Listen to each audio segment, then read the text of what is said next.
Assalamualaikum warahmatullahi wabarakatuh. Perkenalkan, saya Brahita Diladiva Kusmala dengan NIM 2207026094. Di sini saya akan menjelaskan materi terkait dengan kardiovaskular.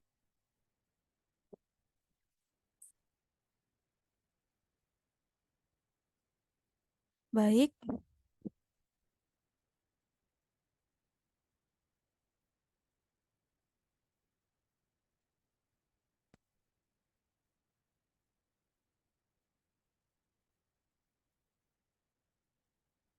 langsung saja di sini saya akan menjelaskan sistem kardiovaskular.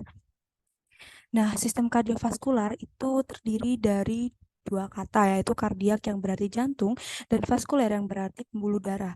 Jadi sistem kardiovaskular merupakan organ sirkulasi darah yang terdiri atas jantung, komponen darah, dan pembuluh darah yang berfungsi memberikan dan mengalirkan suplai oksigen dan nutrisi ke seluruh tubuh yang diperlukan dalam proses metabolisme tubuh. Nah, sistem sirkulasi ini terdiri dari tiga komponen dasar. Yang pertama ada jantung, yang kedua pembuluh darah, dan yang ketiga ada darah. Nah, jantung itu sendiri berfungsi sebagai pemompa yang melakukan tekanan terhadap darah agar dapat mengalir ke jaringan. Pembuluh darah berfungsi sebagai saluran yang digunakan agar darah dapat didistribusikan ke seluruh tubuh, dan darah berfungsi sebagai media transportasi segala material yang akan didistribusikan ke seluruh tubuh. Nah, fungsi dari sistem kardiovaskular itu sendiri yaitu memberikan dan mensuplai oksigen dan nutrisi ke seluruh tubuh, jaringan, dan organ tubuh. Sebagai sistem regulasi melakukan mekanisme yang bervariasi dalam merespon seluruh aktivitas tubuh dan mengepom darah ke paru-paru, di mana darah itu memperoleh oksigen dan seterusnya dialirkan ke seluruh badan.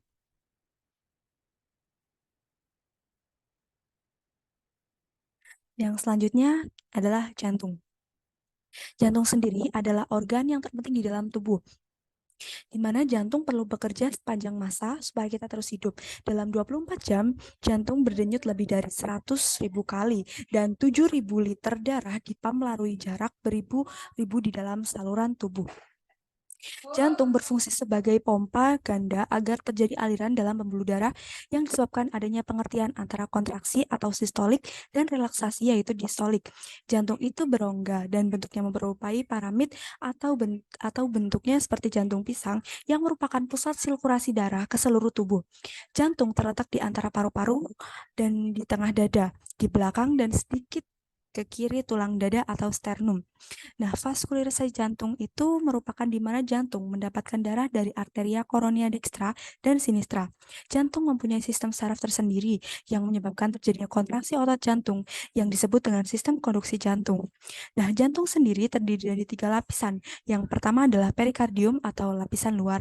Nah, perikardium ini ada perikardium visceral atau fibrosum dan juga parietal, yaitu serosum. Yang kedua ada miokardium atau lapisan tengah. Ada tiga, yaitu susunan otot atria, susunan otot ventrikel, dan juga susunan otot atrioventrikular.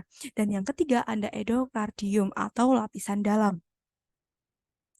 Nah, jantung ini terdiri dari atrium dan juga ventrikel. Atrium itu sendiri yang berdinding tipis atau biasa kita sebut dengan serambi.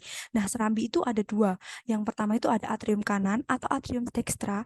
Atrium kanan ini menampung darah yang rendah dari oksigen dari seluruh tubuh. Sedangkan atrium kiri itu menerima darah yang kaya akan oksigen dari paru-paru. Sedangkan ventrikel yaitu berdinding tebal atau biasa kita sebut dengan bilik ada dua. Yang pertama ada ventrikel kanan atau ventrikel destra, yaitu yang menerima darah dari atrium kanan dan dipompakan ke paru-paru melalui arteri pulmonalis. Dan yang kedua ada ventrikel kiri, yang mana biasa juga kita sebut dengan ventrikel sinistra, yang menerima darah dari atrium kiri dan dipompakan ke seluruh tubuh melalui aorta.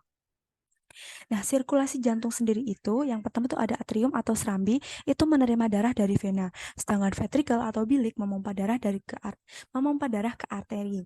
Nah, aliran darah melalui jantung diatur oleh katup yang membuka satu sisi aliran darah hanya mengalir satu arah.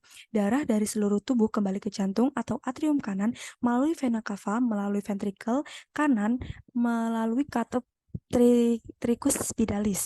Dari ventrikel kanan, darah dipompa menuju paru-paru melalui katup seminularis pulmonalis.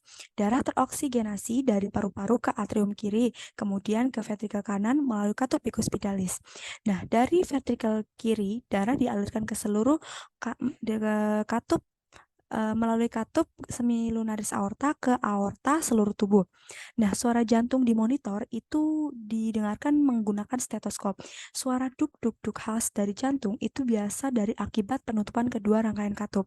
Duk yang pertama itu adalah bunyi dari penutupan katup antioventrikular dan duk yang kedua adalah penutupan katup seminular. Nah, otot jantung itu bersifat lurik sehingga dapat berkontraksi secara ritmis dan otomatis. Nah, otot jantung hanya terdapat pada miokard atau lapisan otot jantung dan dinding pembuluh darah. Yang selanjutnya ada 3 periode kerja jantung. Yang pertama yaitu periode kontraksi atau periode sistol. Nah, keadaan ini ketika jantung bagian ventrikel ini menguncup, katus picus dan tricus pidalis tertutup, katup aorta dan katup arteri pulmonalis terbuka. Akibatnya, darah dari ventrikel dekstra mengalir ke arteri pulmonalis ke paru-paru kiri dan kanan, dan darah dari ventrikel sinistra mengalir dari aorta menuju ke seluruh tubuh. Yang kedua ada periode dilatasi.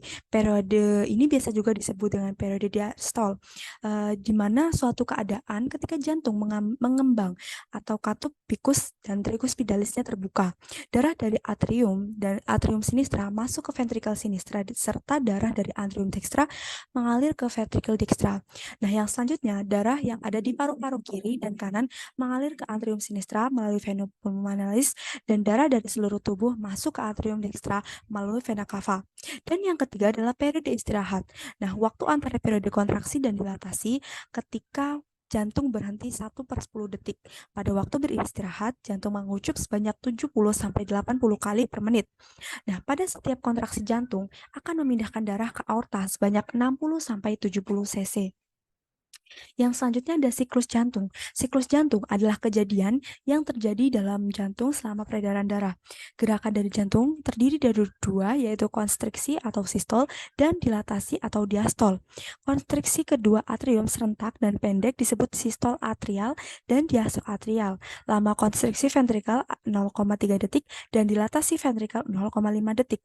Konstriksi ventrikal lebih lama dan lebih kuat. Yang selanjutnya ada elektrokardiogram. Elektrokardiogram ini adalah tes medis untuk mendeteksi kelainan jantung dengan mengukur aktivitas listrik yang dihasilkan oleh jantung, sebagaimana jantung berkontraksi. Nah, EKG ini membantu mendiagnosis berbagai kondisi kesehatan seperti aritmia jantung, pembesaran jantung, peredaran jantung atau biasa disebut dengan perikarditis atau miokarditis, dan penyakit jantung koroner. Bentuk jejak garis yang naik turun tersebut itu dinamakan dengan gelombang atau wave. Nah, proses perekaman aktivitas listrik jantung dalam bentuk grafik itu biasa disebut elektrokardiografi. Hasil dari EKG yang normal dari jantung memiliki karakteristik yang khas. Irama jantung yang tidak teratur atau kerusakan pada otot jantung dapat berdampak pada aktivitas listrik jantung sehingga mengubah EKG. Pemeriksaan EKG ini bertujuan untuk menilai kerja jantung, apakah itu normal ataupun tidak. Nah, beberapa hal yang dapat ditunjukkan oleh pemeriksaan EKG adalah yang pertama adalah laju atau kecepatan denyut jantung, yang kedua adalah ritme denyut jantung, dan yang ketiga adalah kekuatan dan timing sinyal listrik saat melewati masing-masing bagian jantung.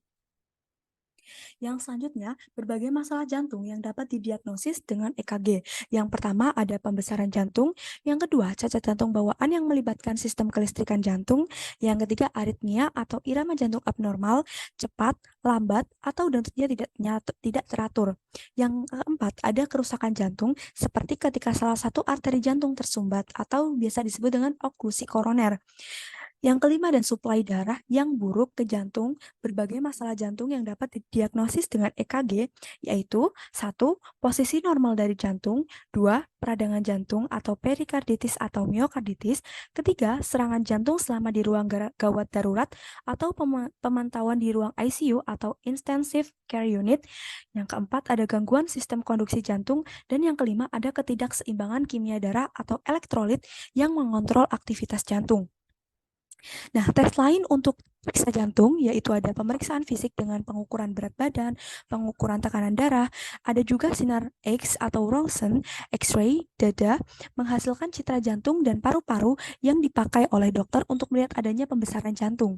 Yang ketiga ada perikardiogram atau USG jantung, gambar yang dihasilkan melalui gelombang suara. Yang keempat ada magnetic resonance imaging atau biasa disebut dengan MRI atau CT scan dada, di mana fungsinya adalah mengetahui adanya dan seberapa parah penyempitan pada pembuluh jantung, serta apakah ada pembesaran jantung yang tidak terlalu tampak dari X-ray dada. Yang selanjutnya ada tes darah, di mana untuk mengetahui kadar gula, kolesterol, serta fungsi ginjal. Yang selanjutnya juga ada kateterisasi jantung atau penyisipan kateter melalui pembuluh darah pangkal paha ke jantung. Ada juga tes ketahanan jantung atau exercise tolerance test. Nah, tes ini bertujuan untuk mengukur daya tahan jantung saat melakukan aktivitas fisik, seperti treadmill yang dilakukan di ruangan. Tes ketahanan jantung akan dipadukan dengan elektrokardiogram untuk membantu dokter membaca ritme jantung. Nah, yang selanjutnya ada scintigraphy jantung. Tes ini biasa dilakukan jika hasil pembacaan elektrokardiogram masih meragukan. Di dalam tes scintigraphy jantung, ada sebuah cairan pewarna khusus yang akan disuntikkan ke dalam pembuluh darah.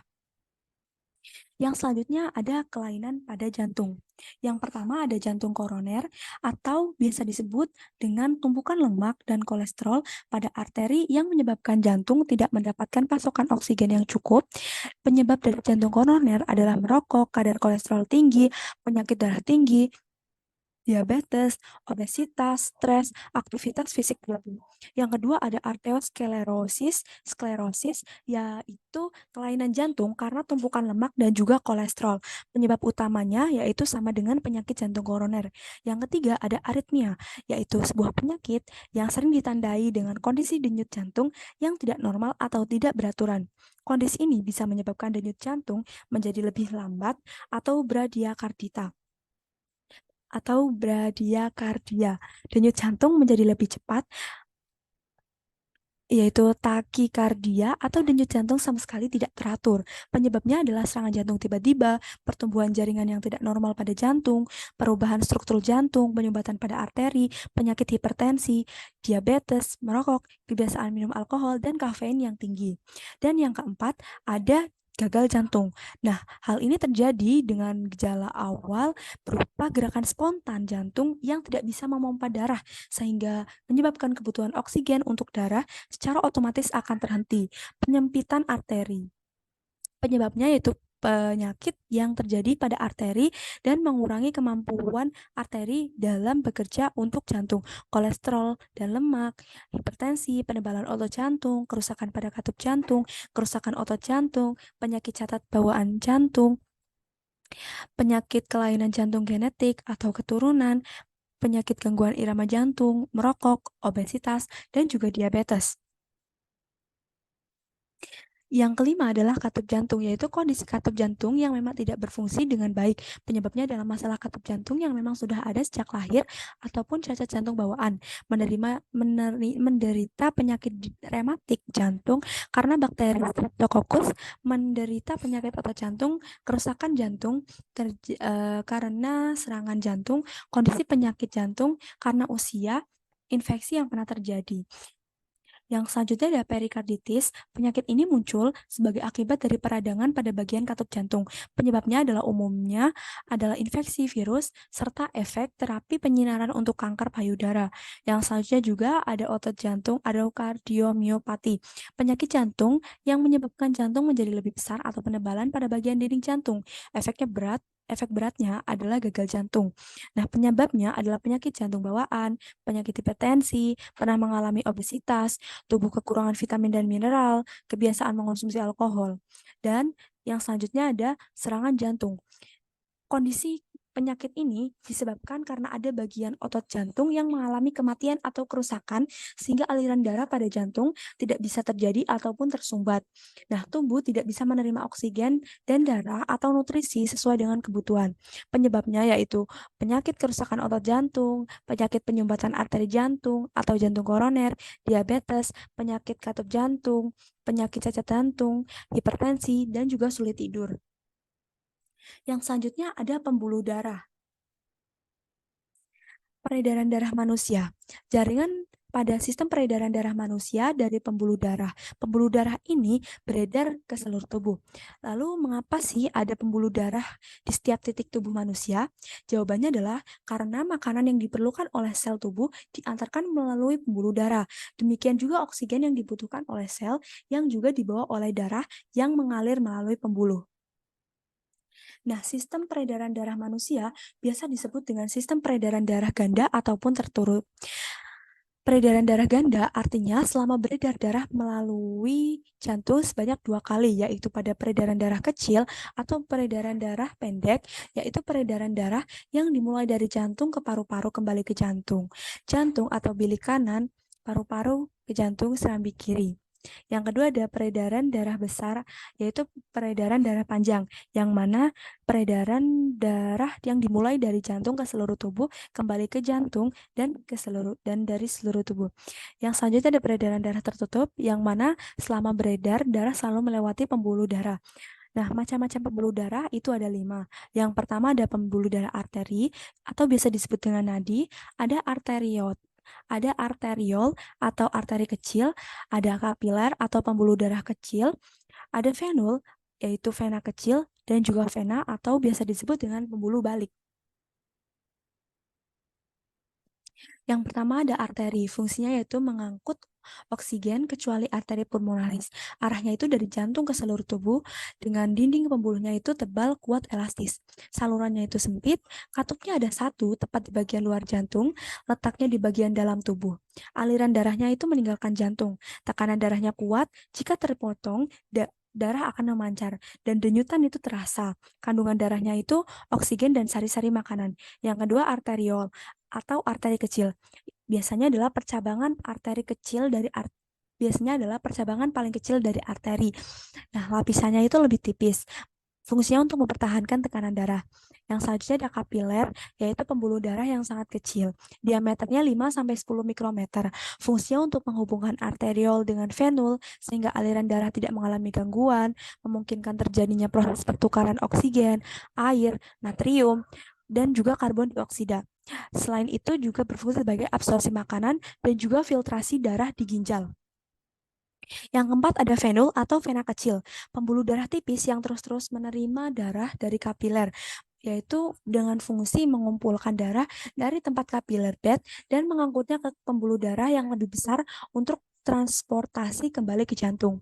Dan yang terakhir ada vena atau pembuluh balik. Fungsinya yaitu membawa darah kotor atau karbon dioksida kecuali vena pulmonalis. Arahnya dari seluruh tubuh ke jantung.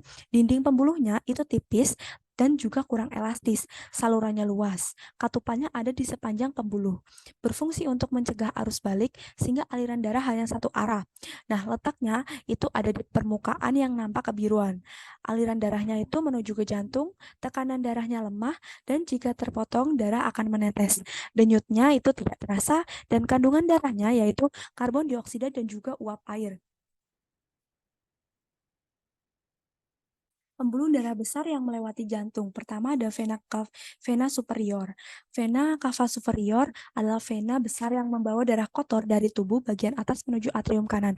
Kedua ada vena cava inferior, yaitu vena besar yang membawa darah kotor dari bagian bawah diafragma ke atrium kanan. Yang ketiga ada sinus konaria. Sinus konaria adalah vena besar di jantung yang membawa darah kotor dari jantung sendiri. Yang keempat ada trunkus pulmonalis, yaitu pembuluh darah besar yang membawa darah kotor dari ventrikel kanan ke arteri pulmonalis. Arteri pulmonalis dibagi menjadi dua, yaitu kanan dan juga kiri, yang membawa darah kotor dari pulmonary trunk ke kedua paru-paru. Yang kelima ada vena pulmonalis. Vena pulmonalis itu dibagi jadi dua juga, ada kanan dan juga kiri, yang membawa darah bersih dari kedua paru-paru ke atrium kiri. Yang keenam ada aorta ascendens, yaitu pembuluh darah besar yang membawa darah bersih dari ventrikel kiri ke arkus aorta atau lengkung aorta ke cabangnya yang bertanggung jawab dengan organ tubuh bagian atas. Dan yang ketujuh ada aorta descendens, yaitu bagian aorta yang membawa darah bersih dan bertanggung jawab dengan organ tubuh bagian bawah. Yang selanjutnya ada darah. Darah itu merupakan yang ada dalam tubuh kita. Istilah medis yang berkaitan dengan darah diawali dengan hemo atau hemato yang berasal dari bahasa Yunani yang berarti haima atau darah. Darah adalah suatu cairan yang terdapat di dalam pembuluh darah yang berwarna merah. Warna merah pada darah disebabkan oleh hemoglobin dan protein pernapasan atau respiratory protein. Darah merupakan unit fungsional seluler pada manusia yang berperan untuk membantu proses fisiologis dalam tubuh. Nah, darah yang mengandung banyak karbon dioksida warnanya itu merah tua. Fungsi darah yang pertama ada sebagai pembawa zat-zat makanan dari sistem pencernaan ke seluruh sel tubuh. Yang kedua, mengangkut oksigen dari paru-paru ke seluruh tubuh. Yang ketiga, mengangkut sisa-sisa metabolisme, misalnya karbon dioksida dari seluruh sel tubuh ke organ-organ ekskresi seperti paru-paru. Yang keempat, ada mengeluarkan zat-zat yang tidak berguna bagi tubuh untuk dikeluarkan melalui kulit dan ginjal.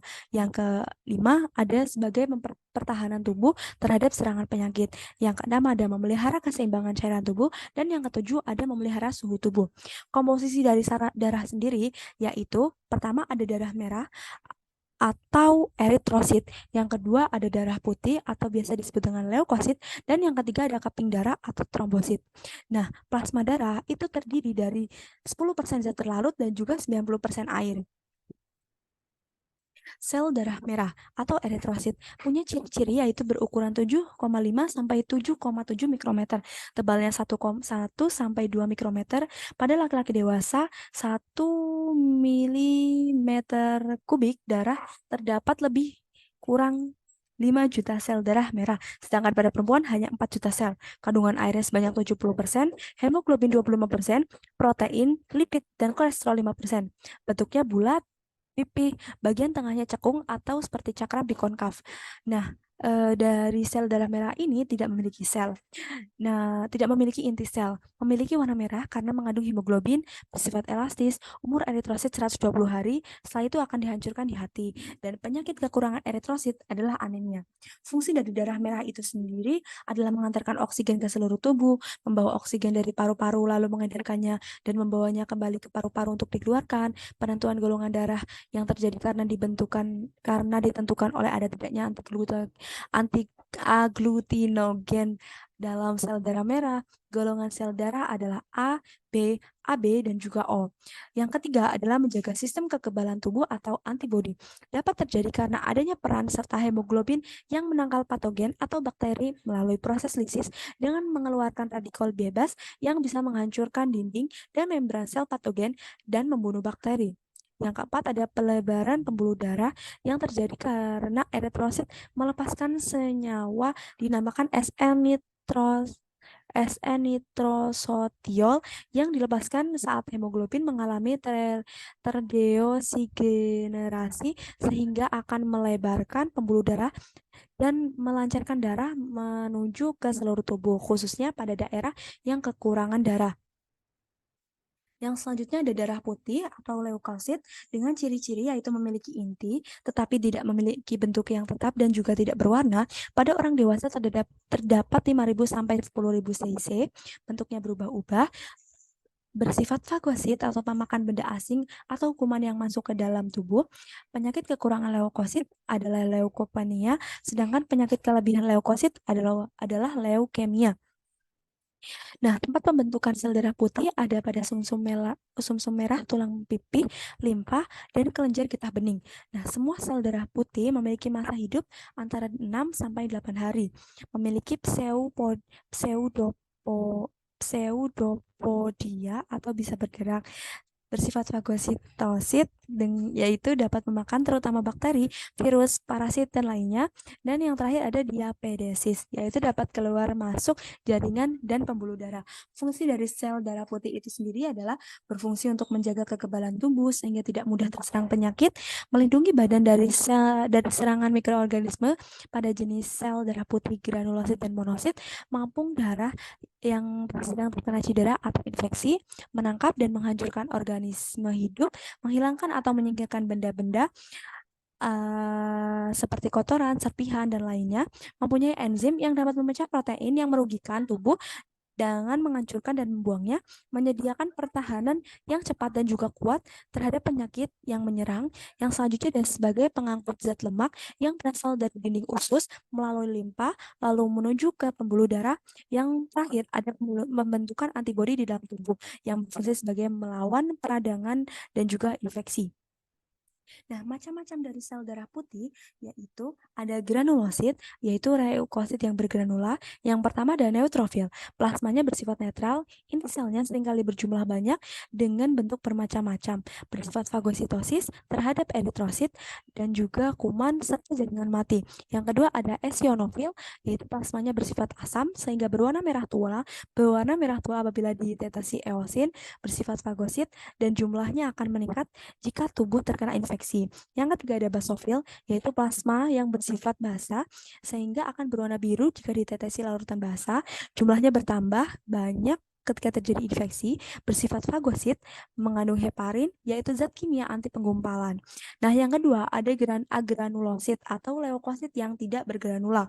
Yang pertama ada limfosit, yaitu yang tidak dapat bergerak, berinti satu, berukuran ada yang besar, ada yang kecil, berfungsi untuk membentuk antibodi.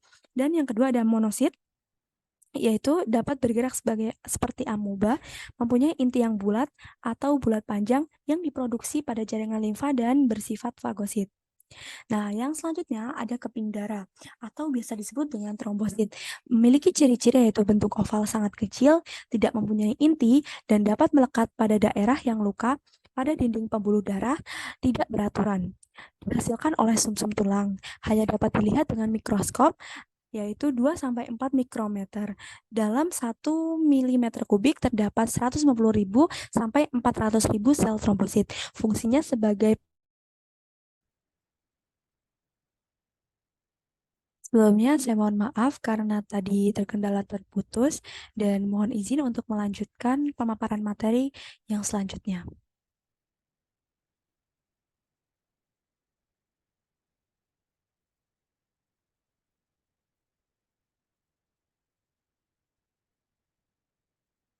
Baik, yang selanjutnya ada keping darah atau trombosit. Memiliki ciri-ciri bentuk oval sangat kecil, tidak memiliki inti, dapat melekat pada daerah yang luka, pada dinding pembuluh darah, dan juga tidak beraturan. Dihasilkan oleh sumsum tulang. Nah, hanya dapat dilihat oleh mikroskop dengan ukuran 2-4 mikrometer. Nah, dalam 1 milimeter kubik darah terdapat 150.000 sampai 400.000 sel trombosit. Fungsinya itu sendiri yaitu berperan dalam proses pembekuan darah. Masa hidupnya 5-9 hari. Penyakit kekurangan trombosit adalah hemofilia.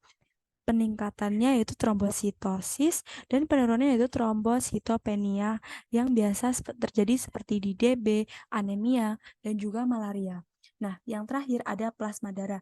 Plasma darah sendiri terdiri dari cairan dan protein darah, yaitu albumin, globulin, dan juga fibrinogen. Cairan darah yang tidak mengandung unsur fibrinogen disebut dengan serum darah. Protein globulin merupakan penyusun antibodi yang melawan benda asing atau antigen.